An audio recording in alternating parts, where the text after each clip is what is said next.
अस्सलामुअलैकुम, वेलकम है आप सभी का इस नई वीडियो में। तो जैसे आप सभी को पता है कि जेके बोपी बीएससी नर्सिंग, बीएससी पैरामेडिकल और बीएससी टेक्नोलॉजी कोर्सेज का राउंड 1 काउंसलिंग का हमारा कंप्लीट हो चुका है। अब उसका जो सिलेक्शन लिस्ट है वो आने वाले कुछ दिनों के अंदर अंदर, लगभग 10 से 15 दिनों के अंदर अंदर आपको यहाँ पर रिलीज़ कर दिया जाएगा। लेकिन बात आ जाती है यहाँ पर आपके डायरेक्ट एडमिशन्स के बारे में। आप बच्चों के बहुत सारे कमेंट्स और मैसेजेस आती रहती हैं डायरेक्ट एडमिशन्स के हवाले से।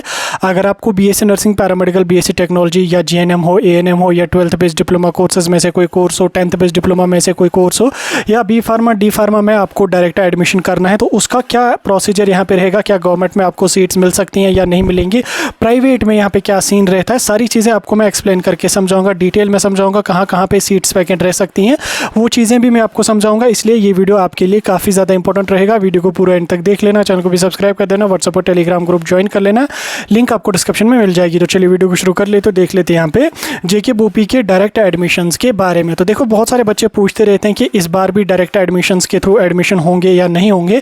तो इस चीज़ को मैं आपको यहाँ पे क्लियर कर दूं कि बिल्कुल इस बार भी आपके जो डायरेक्ट एडमिशन्स हैं वो हो जाएंगे। लेकिन डायरेक्ट एडमिशन्स का जो प्रोसीजर है वो ये है कि जब जेके बोपी अपने सभी राउंड काउंसलिंग के कंप्लीट करेगी, चाहे हमारा बीएससी नर्सिंग हो, पैरामेडिकल हो, चाहे हमारा 12th बेस्ड डिप्लोमा कोर्सेज में से कोई कोर्स हो, 10th बेस्ड डिप्लोमा कोर्सेज में कोई कोर्स हो, जीएनएम हो, एएनएम हो, जीएनएम लेटरल एंट्री हो, या हमारा पोस्ट बेसिक बीएससी हो, या हमारा जो बी फार्मा, डी फार्मा हो, सभी का जब काउंसलिंग का प्रोसीजर कंप्लीट हो जाएगा, जितने भी राउंड जेके बोपी के करने होंगे, जैसे बीएससी नर्सिंग में 1-2 राउंड काउंसलिंग के ये लोग करेंगे, 12th बेस्ड डिप्लोमा में दूसरा राउंड हो गया और 10th बेस्ड डिप्लोमा में दूसरा राउंड हो गया, जीएनएम का अभी यहाँ पे काउंसलिंग स्टार्ट होने वाला है, बी फार्मा, डी फार्मा का काउंसलिंग स्टार्ट होने वाला है। तो जब यहाँ पे काउंसलिंग सारी की सारी कंप्लीट हो जाएंगी, मैक्सिमम सीटें फिल हो जाएंगी, उसके बाद जो होंगे आपके डायरेक्ट एडमिशन यहाँ पे होंगे। आप देखो, डायरेक्ट एडमिशन का क्या प्रोसीजर रहता है। डायरेक्ट एडमिशन के लिए आपको जेके बोपी की वेबसाइट पे कहीं पे भी रजिस्टर करने की जरूरत नहीं है। जब काउंसलिंग हमारी कंप्लीट हो जाएंगी जेके बोपी के जितने भी राउंडर्स होंगे, उसके बाद क्या होगा कि कॉलेज वाले जो है वो देख लेंगे उनके पास किस कोर्स में कितनी सीट्स अवेलेबल हैं। लाइक कोई नर्सिंग का कॉलेज है, वो देखेंगे कि बीएससी नर्सिंग में हमारे पास कितने सीट्स अवेलेबल है, वैकेंट रही हैं, जीएनएम में हमारे पास कितनी सीट्स वैकेंट रही है, एएनएम में हमारे पास कितनी सीट्स रही हैं। उसी तरह से कोई और भी कोर्स होगा जिसमें वो देख लेंगे कितनी सीट्स वैकेंट रही हैं। उन सीट्स का ये लोग एडमिशन का नोटिफिकेशन अपनी वेबसाइट पे इशू करेंगे। आपको जब वो हर कॉलेज की अपनी अपनी वेबसाइट पे जब वो एडमिशन नोटिफिकेशन इशू होगी, लेकिन उससे पहले जो Jammu Kashmir paramedical and nursing council है वो यहाँ पे एडमिशन्स का यहाँ पे टाइम टेबल इनको इशू करेगा। यानी कि Jammu Kashmir nursing and paramedical council की तरफ से एक नोट्स इशू किया जाएगा, जिसमें कॉलेज को डायरेक्ट किया जाएगा कि जो जो सीट्स आपके पास वैकेंट हैं, जिस जिस कोर्स में जो जो सीटें आपके पास वैकेंट हैं, आप उन सीट्स में जो वो डायरेक्ट एडमिशन के थ्रू एडमिशन कर लो। वो उनको देंगे जितना भी टाइम, चाहे 1 महीना होगा, चाहे 2 महीने होंगे, उस टाइम में उनको एडमिशन की जो प्रोसेस है उसको कंप्लीट करनी होगी। तो जो ही Jammu Kashmir nursing and paramedical council की तरफ से नोट्स आ जाएगा, उसके तुरंत बाद कॉलेज वाले जो है वो 1 बाय 1 करके एडमिशन की नोटिफिकेशन इशू करेंगे। आप सभी बच्चों को क्या काम करना होगा, कॉलेज की वेबसाइट पे जाके आपको अपना एक ऑनलाइन एप्लीकेशन फॉर्म सबमिट करना पड़ेगा, या कभी कभी कॉलेज वाले जो है वो ऑफलाइन भी बच्चों को बुलाते हैं कि आप ऑफलाइन आइए, यहाँ पे ये फॉर्म सबमिट कीजिए। या कभी कभी, वैसे मैक्सिमम कॉलेज में तो ऑनलाइन ही होता है, लेकिन किसी कॉलेज ने अगर ऑफलाइन निकाला तो आप ऑफलाइन भी सबमिट कर सकते हैं। आपने वहाँ पे अपना फॉर्म सबमिट किया, उसके बाद आपका मेरिट बनेगा। जैसे अगर मैं बात करूँ बीएससी नर्सिंग के एडमिशन्स की, तो बीएससी नर्सिंग का जो मेरिट आपका बनता है वो आपकी जेके बोपी के स्कोर के बेस पे ही बनाया जाता है। यूजुअली जेके बोपी का स्कोर ही वहाँ पे कंसिडर किया जाता है, क्योंकि अगर हम बात करेंगे आईएनसी की, तो इंडियन नर्सिंग काउंसिल ने लास्ट ईयर ही ये क्लियर करा था कि जो बीएससी नर्सिंग के एडमिशन्स होंगे वो विदाउट एंट्रेंस कहीं पे भी नहीं होनी चाहिए, चाहे वो एंट्रेंस स्टेट लेवल का हो, चाहे वो एंट्रेंस यूनिवर्सिटी या कॉलेज लेवल का हो। एंट्रेंस के स्कोर के बेस पे बच्चों को एडमिशन मिलना चाहिए, मेरिट के बेस पे बीएससी नर्सिंग में एडमिशन नहीं मिलना चाहिए। उसी गाइडलाइन को देखते हुए जो है वो बीएससी नर्सिंग का जो आपका मेरिट बनता है वो आपका जेके बोपी के स्कोर के बेस पे बनता है। ठीक, तो जितना भी आपका जेके बोपी का स्कोर होगा यूजुअली उसी को कंसीडर किया जाता है। लेकिन उसमें फिर ये भी होता है कि कॉलेज वाले खुद से भी फिर सीटें दे ही देते हैं। ठीक, अगर आप किसी कॉलेज में बात कर लो तो वो दे देते हैं ऐसी सीट, लेकिन यूजुअली जो होता है वो आपका according to rules and regulations वो आपका 12th जो है मेरिट है वही देखा जाता है। उसके बाद जो पैरामेडिकल वगैरह कोर्सेज हैं उनमें आपका जो वो 12th के मार्क्स ही देखे जाते हैं, क्योंकि पैरामेडिकल में, बी फार्मा, डी फार्मा में, इनमें आपका बोपी का स्कोर कंसिडर नहीं किया जाता, इनमें आपके 12th के मार्क्स ही कंसिडर किए जाते हैं। तो उसके अकॉर्डिंग आपका जो है वो मेरिट बनेगा। उसके बाद आपका सिलेक्शन लिस्ट कॉलेज की वेबसाइट पे आ जाएगा और आपको टाइम दिया जाएगा, आप जाके एडमिशन वहाँ पे कर लो। अब उसमें भी फिर बच्चों को ये मसला आता है कि फ़ी का क्या सीन रहेगा। देखो, डायरेक्ट एडमिशन के थ्रू आप एडमिशन ले लो तो भी वही फ़ी रहेगी, अगर आप विदाउट डायरेक्ट एडमिशन थ्रू जेके बोपी चले जाओगे तो भी आपको वही फ़ी रहेगी। लेकिन इसमें यह मसला चल रहा है कि अगर आप किसी कंसल्टेंट के थ्रू डायरेक्ट एडमिशन करवा लेते हो, लाइक आपने किसी कंसल्टेंट के साथ बात करी, उसने बोला कि मैं आपको दिला दूंगा सीट कहीं पे। लाइक अगर आपने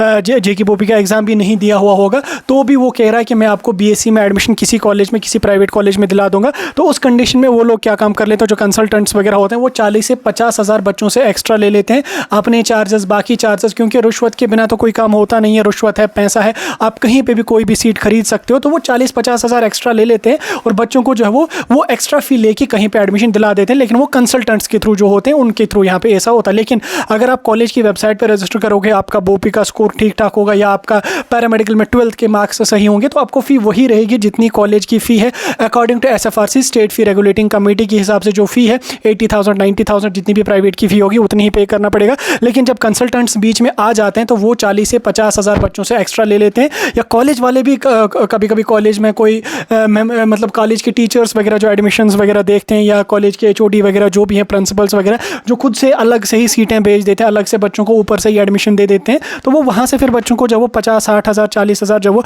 एक्स्ट्रा चार्ज कर लेते हैं। लाइक अगर किसी कॉलेज में 80,000 फ़ी है तो वो उनसे 1,30,000 1,40,000 ले लेते हैं। हालांकि उतनी फ़ी नहीं होती, 50 से 60 हज़ार वो अपना चार्ज ले लेते हैं, अपनी रिश्वत, जिसको हम शॉर्ट में कहेंगे रिश्वत ले लेते हैं, और आपको फ़ी जो एडमिशन है वहाँ पे करवा देते हैं। लेकिन अगर आप थ्रू वेबसाइट अप्लाई करते हो एज़ पर जो हमारा Jammu Kashmir nursing and paramedical council की जो डेट्स होंगी उनके थ्रू अप्लाई कर लेंगे तो आपको फ़ी वही रहेगी जो कॉलेज की फ़ी होगी। अब यहाँ पे बात आ जाती है आपकी सीट्स की। बहुत सारे बच्चे हमें पूछते रहते हैं कि क्या सीटें बचेंगी या नहीं बचेंगी। देखो सीट्स की अगर मैं बात करूँ, गवर्नमेंट में ना के बराबर सीटें बचती हैं। अगर गवर्नमेंट में बच भी गई, 1 सीट बचेगी, 2 सीटें बचेंगी। पैरामेडिकल की कोई डायलिसिस वगैरह में कोई 1 आधी सीट बच सकती है गवर्नमेंट में, या कोई ऐसा कोर्स जिसमें बच्चे जाते नहीं है उसमें 1 2 3 4 5 सीटें ज़्यादा से ज़्यादा किसी गवर्नमेंट कॉलेज में बचेंगी पैरामेडिकल के लिए। या नर्सिंग में 2 या 3 सीटें किसी में बच गई, तो इतनी सीटें यहाँ पे बचती हैं। बाकी आपको अगर कोई बोल रहा है कि 15 सीटें बचेंगी, 40 सीटें बचेंगी, उतनी सीटें नहीं बचती। 2 तो 3 गवर्नमेंट में बच सकती हैं, किसी कॉलेज में बच सकती हैं, लेकिन प्राइवेट में आपको काफ़ी सारी सीट्स वैकेंट देखने को मिलती हैं। देखो गवर्नमेंट में कैसे सीटें वैकेंट हो जाती हैं, बच्चों ने एडमिशन करा है, उसके बाद वो जो है अपना एडमिशन कैंसिल कर देते हैं या उनका फिर कहीं और हो जाता है, MBBS वगैरह में होता है, तो सीट बच जाती है या बच्चे फिर छोड़ के चले जाते हैं, फ़ी ही नहीं सबमिट करते हैं। तो उस वजह से थोड़ी 3 4 सीटें गवर्नमेंट में बचने के चांसेस रहते हैं, लेकिन ज़्यादा सीटें जो है वो गवर्नमेंट में नहीं बचती हैं। ज़्यादा की ज़्यादा जो सीटें आपकी होती हैं वो प्राइवेट में ही बचती हैं। तो इसलिए आप लोग जो वो प्राइवेट को ही डायरेक्ट एडमिशन्स के लिए अपने दिमाग में बिठा के रख लेना आज से। अगर आपको डायरेक्ट एडमिशन के थ्रू करना है तो प्राइवेट ही आप सोचना कि प्राइवेट ही मुझे सीट मिलेगी। अब उनमें भी अगर मैं बात करूँ जम्मू के प्राइवेट कॉलेजेस की, तो वहाँ पर आपको काफ़ी ज़्यादा सीट्स वैकेंट देखने को मिलती हैं। जम्मू के प्राइवेट कॉलेजेस में काफ़ी ज़्यादा सीट्स वैकेंट देखने को मिलती हैं, तो वहाँ पे आपका इजीली नर्सिंग में, पैरामेडिकल में एडमिशन हो जाएगा। तो लेकिन वहाँ से भी मुझे सुनने को आया, ऐसा काफ़ी सारे बच्चों ने बोला, वहाँ पे भी कुछ कंसल्टेंट्स अभी से बच्चों से जो वो चार्ज ले लेते हैं, 30,000 40,000 चार्ज ले लेते हैं। वो उनको बोल रहे हैं कि हम आपको एडमिशन देंगे। हालांकि ये चीज़ गलत है, उनको भी सोचना चाहिए कि सारी चीज़ें एज़ पर नॉर्म्स होनी चाहिए, एज़ पर रूल्स रेगुलेशंस ही होनी चाहिए। बहरहाल ये चलता ही है, पैसा है तो सब कुछ है, पैसा नहीं है तो कुछ भी नहीं है। अब उसमें पिस जाता है वही बच्चा जो बेचारा मिडिल क्लास फैमिली से होता है, जो इतनी फ़ी 1.5 लाख 2 लाख अफोर्ड नहीं कर पाता, उसको उस बेचारे को फिर से 1 साल 2 साल फिर से ड्रॉप लेना पड़ता है। तो ये कहीं ना कहीं ये चीज़ मुझे अच्छी नहीं लगती, जो ये डायरेक्ट एडमिशन का प्रोसेस है। इसमें फिर जब कंसल्टेंट्स यहाँ पे बीच में पड़ जाते हैं, 50,000 60,000, या काफ़ी सारे कॉलेजेस का मैं देख रहा हूँ उनके प्रिंसिपल्स या उनके स्टाफ मेंबर्स भी ऐसे लालची होते हैं जो ऐसे ही सीटें बेच देते हैं, 50-60 हज़ार बच्चों से एक्स्ट्रा ले लेके सीटें बेच देते हैं। तो ये चीज़ मुझे बिल्कुल, इससे इंसान को बिल्कुल हर्ट हो जाता है, क्योंकि बहुत सारे बच्चे ऐसे हैं जो इतनी फ़ी अफोर्ड नहीं कर पाते हैं, इंट्रेंस में स्कोर अच्छा नहीं ना आ पाया उनको, लेकिन प्राइवेट में अगर वो जाना भी चाहे तो वहाँ पर उनको कंसल्टेंट जो वो 1.5 लाख रुपये फ़ी ले लेते हैं। तो वो चीज़ मुझे अच्छी नहीं लगती। बहरहाल आप जो भी है आप मेहनत करिए, इंशाल्लाह इस साल अगर आपका ना हो गया तो अगले साल आप अच्छे किसी गवर्नमेंट कॉलेज में सीट निकालिए। उसके बाद जो मैं सीट्स की आपको बात कर रहा था, जम्मू के कॉलेजेस में सीटें आपकी काफ़ी ज़्यादा वैकेंट रहती है। नर्सिंग पैरामेडिकल में भी आपकी सीटें वैकेंट रह सकती हैं। प्राइवेट में आपको जम्मू में काफ़ी सारी सीट्स वैकेंट देखने को मिल सकती हैं, क्योंकि फ़ी इतनी ज़्यादा है, बच्चे अफोर्ड नहीं कर पाते। कश्मीर में बच्चे एडमिशन कर लेते हैं, कश्मीर के जो प्राइवेट कॉलेजेस हैं वहाँ पर मैक्सिमम से मैक्सिमम सीटें वैकेंट फिल हो जाती हैं, लेकिन तो भी कुछ सीटें वहाँ पर भी बचती हैं, लेकिन मैक्सिमम सीटें फिल हो जाती हैं। जम्मू में आपको काफ़ी ज़्यादा सीट्स वैकेंट देखने को मिलती हैं, तो आपको टेंशन लेने की कोई ज़रूरत नहीं है।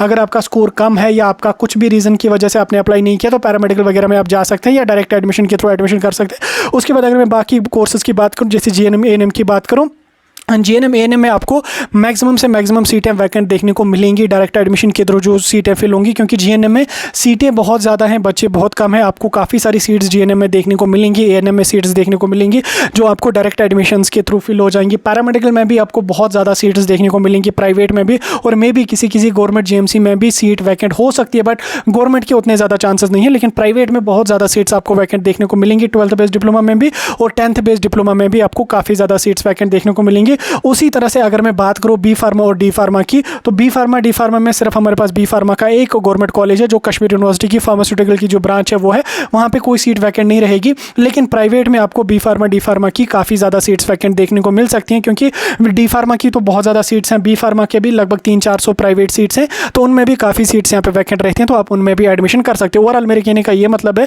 कि प्राइवेट में आपको काफ़ी सीट्स वैकेंट देखने को मिल सकती हैं, गवर्नमेंट में उतनी सीट्स वैकेंट देखने को नहीं मिलेंगी आपको। बाकी सारी चीज़ें मैंने आपको समझा दी, अब वेट करिए जब काउंसलिंग कंप्लीट हो जाएगी, आफ्टर दैट जो सीटें उनके पास वैकेंट है कॉलेजेस में, आपको डायरेक्ट एडमिशन्स के थ्रू वहाँ पे एडमिशन मिल जाएगा। जब नोट्स आ जाएगी आपको समझा देंगे, पूरा गाइड करेंगे, टेंशन लेने की कोई भी ज़रूरत नहीं। बाकी अगर आपका स्कोर अच्छा ना आया हो या आप किसी प्राइवेट कॉलेज की फ़ी अफोर्ड नहीं कर सकते तो टेंशन नहीं लेनी है, डिमोटिवेट नहीं होना है। अगले सेशन की तैयारी कर लो, इंशाल्लाह अभी आपके पास काफ़ी ज़्यादा टाइम है, आप अगले सेशन की तैयारी कर लो, अच्छा खासा स्कोर लेकर आ जाओ और अच्छे जीएमसी में आपका एडमिशन हो जाएगा।